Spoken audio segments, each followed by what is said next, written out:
My name's Rosie Lou and I learned how to Speedbridge in 1 week. I went from this to this, and here's how I did it. I actually recorded it all on TikTok so you can see me improve in real time, I guess. This is the course I use. I built it myself. It's like you have to bridge 59 blocks to get to the other side, and as you can see I started off like very slow, making like 2 blocks progress each time, but then after this blue one here I actually made a massive jump and was like very suddenly getting better.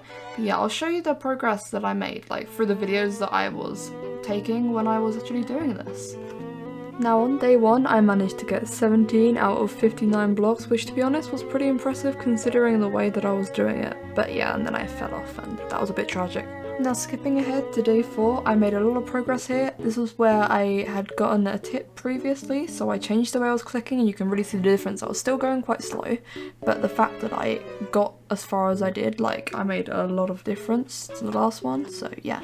I think day 5 is an important one to look at because you can really see the increase in speed and you can see the progress that I made like from the previous clicking method that I said, but you can see it put into action with some actual speed.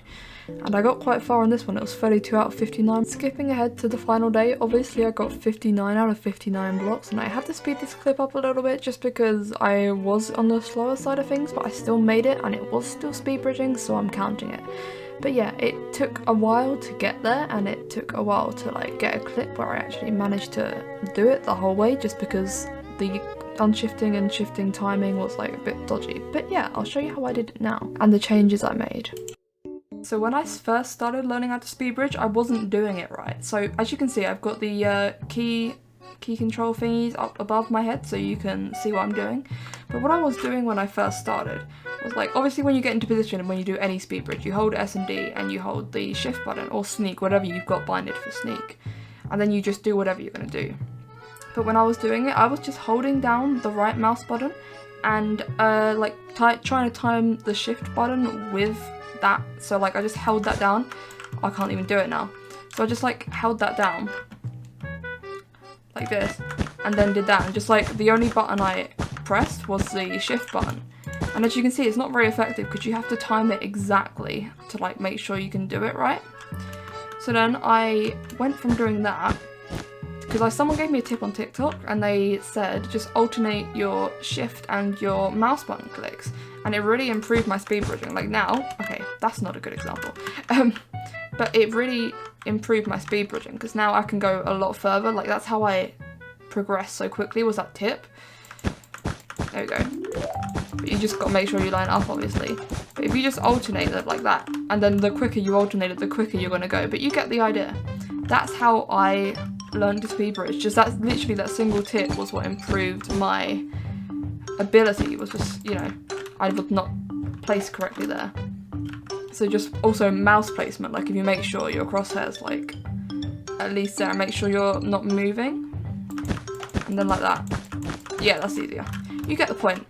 But yeah, it's a lot easier once you learn like the correct things. Like this is what you want to be doing really. Like, well, this I guess is like keys you want to be doing, the keystrokes you want to be doing, as you can see, rather than what I was doing, which was just that's what I was doing, or rather than this, which is what a lot of people do. But yeah, that's the main thing that made a big difference to me when I was learning. I'm still not great at it by any means, but I can actually do it for a decent distance now. So yeah, I would highly recommend that if you're trying to learn. Now don't get me wrong, this took me like ages to do. Every single time I recorded a go at like speed bridging on this, it took me ages to get a take where I actually went further than the one before, but it was just practice, you know, you just need to practice. And as you can see, eventually the brown wall, I got right to the end. I mean, I'm pretty sure like the purple wall, maybe even the yellow wall being long enough to get to like another base in bed wars or something. But yeah, you can see how I improved. It was a lot of improvement very quickly. As I said, it was over a course of a week, and now it's raining. Okay.